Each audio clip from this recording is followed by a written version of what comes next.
The Chinese also go to the World Bank. They also go to the IMF meeting. They listen. When they finish, they say thank you. They go back to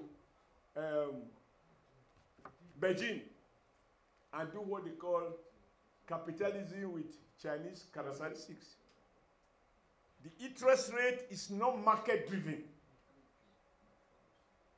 The rate you change your money in hotel is the same rate you change it in the bank. I know it because I have been there. That is not market forces. That is state regulation. And when a state functionary abuse power, they execute. They kill. And so, without following Western models, China has become, over a period of 15 to 20 years, they had double-digit growth consistently, not based on market liberal models. When Washington insists that the Chinese currency is overvalued, the Chinese reply, it is not the foreigner who will tell us the value of our currency. In Nigeria, our people will go to the World Bank and IMF, they will tell us what they think we are. And we celebrate that fifth rate, what do they call them now? They have these funny, not funny names, well-known names in West, that they have given us B+, B-, B+++. What the hell does it matter? We are to rate who we are, not foreigners. And until we return back to this homegrown policy and damn the consequences with the way, because they are going to fight us, I do not think that romancing with them is going to deliver us. No, it will not. And they will turn around to accuse us of corruption. And yet every kobo stealing and kept abroad is in their banks. But they are not corrupt.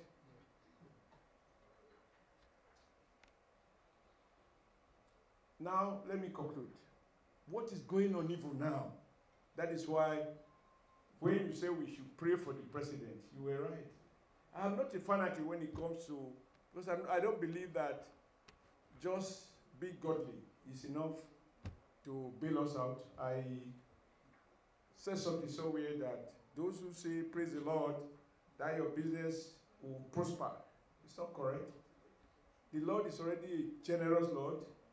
He gives us the brain to think, the hands to walk, and the capacity to move. What we need is to deploy all of this. However, why the president needs prayers? The kind of difficult decisions he has to take will require that we all pray for him, because even both the Bible and the Holy Quran recognize principalities. So we will use our prayers to cast away those principalities so that the president will have the courage, the protection to do what he has to do.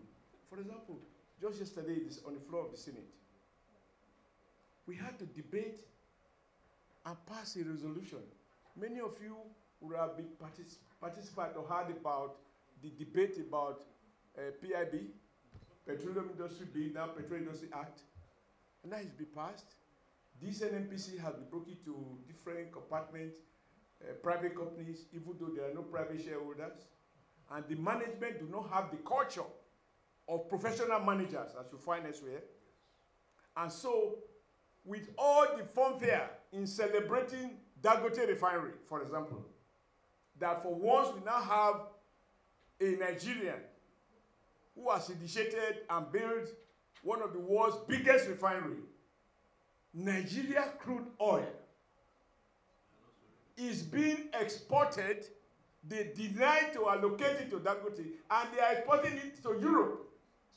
And then Dangote is importing crude from America into Nigeria. Those guys deserve to be hanged. If we don't hang them, they will hang all of us. Yeah, they will hang all of us.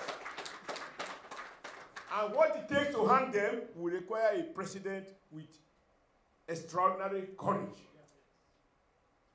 Now, if you know anything about science, you will know I'm not so privileged. The diesel they are importing diesel. Even at a time when the CBN is saying there is too much pressure on our imports. We celebrated, President Buhari celebrated, President Tinubu celebrated one of his achievements because it was his dream to create a free trade zone in that part of Lagos, which Dangote now took advantage of to locate his factory. What he saw as a governor between 1999 and 2007 is what gave birth. It is the product of his womb that Dangote refinery now located in Lagos and has the capacity to satisfy the Nigerian market. And yet, some Nigerians who joined us in lamenting, they are importing low-quality diesel that has been prohibited in Europe, that will pollute our environment, destroy our engines, and use our scarce foreign exchange to pay for it, whereas Dangote refinery in Lagos is in a position and is producing diesel. And he even announced reduction of the price.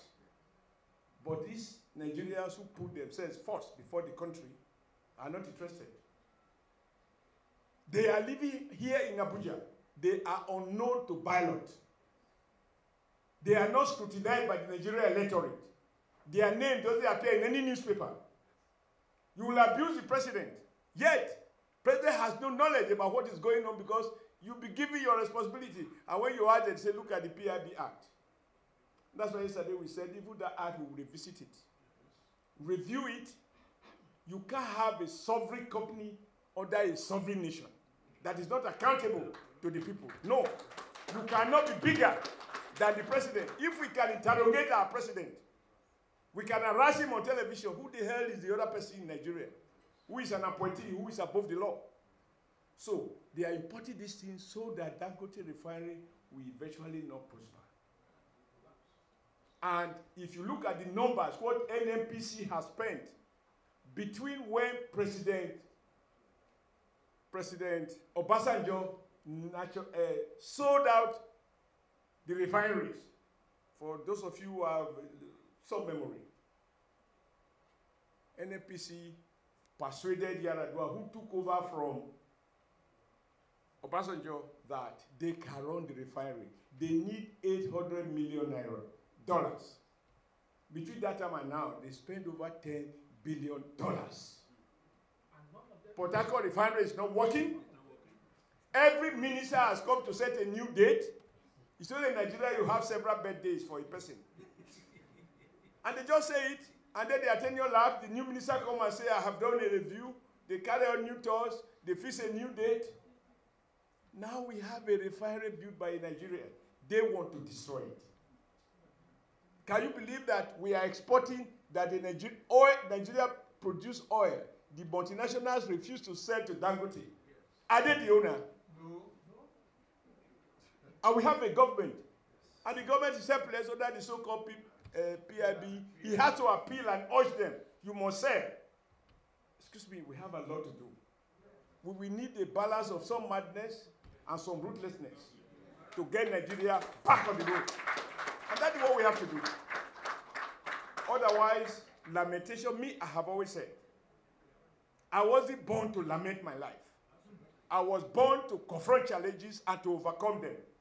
If I can speak here today, sir, it is because my late father told me, Adams, hard work does not kill. What kills is laziness. Courage is a requirement for a man to navigate through very dangerous forests. And every good thing is in that forest. As you can see, those of you drinking Chinese tea, they are all from the forest. But when you process them, they do some nice things in your system. So let me conclude by saying that, for me, we have hope. And this president rightly said there's a renewed hope. The world is renewed if you have given up. And Amadi says so. When you give up on yourself, who is going to bail you out? Now, somebody talk about productivity. I think Amadi. How can we be productive without power? I also believe that going forward, we have to revisit the privatization of the power sector. People who have neither the knowledge, the know-how, nor the competence took over power distribution under the previous government. And the result today is that this is the only market economy where the person who said estimates what he thinks you have consumed, and on that basis give you a bill. I thought the attraction of private sector is that you either sell and survive or you don't and you perish. Here, no power. While you are in the dark, they give you a estimated bill. That we have to not lament away. As parliament, those are things we must make law to criminalize. If you don't give me meter, you cannot collect. And I'm sure you know, in many of our communities, when I was campaigning, I got to a community where the BDC said they were owing about 19.8 million naira. The entire income of the community is not up to that. And so they were disconnected for about 2 years. Now election is coming, and they tell me they are in the dark. Okay, that is part of the good thing about democracy. Now, these people are in the dark, but they can vote on election day. So I have to appropriate money to pay the bill for them so that they can vote for me. But that is not the logic of privatization, that you will price electricity out of the reach of the ordinary Nigerian, who only need one bulb just to see. He has no air condition, he has no refrigerator. Even worse, as governor of Edo State, I spent taxpayers' money in hundreds of millions to buy transformers. Not to even big men, many of you have had to pay for a transformer. That is the part of the cost of distribution. Now, this is made by individual pays the cost, and then these private BDC, discos, take up the ownership, and they give you bill. If you have a house anywhere in Abuja here, you buy your own transformer, and then once you buy it, it becomes the property of the distribution. Where else in the world do you pay for basic costs and yet you pay your bill without deducting it from your investment? So there are a lot of things that have to be done. All of this will require courage. The good news, President Bola Ahmed Tinubu has excessive dosage of courage. And I believe he will invest half of that, and Nigeria will be on the march again.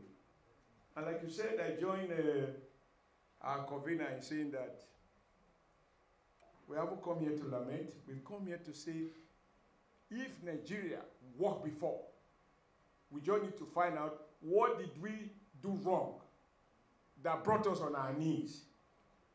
But remember, for me, basic common sense, if the elephant was strong enough to dominate the forest, and all the trees were shaking when the elephant is coming, lesser animals were afraid. And somehow he caught some ailment or something, and it went on his knees. When you nurture it back to health, it will still dominate his forest. And all other animals will take him out. Nigeria will make it, and I have confidence. Not my tears, but my courage. Together, we'll bring Nigeria back to a country that no one is oppressed, that people will benefit to all. Thank you very much.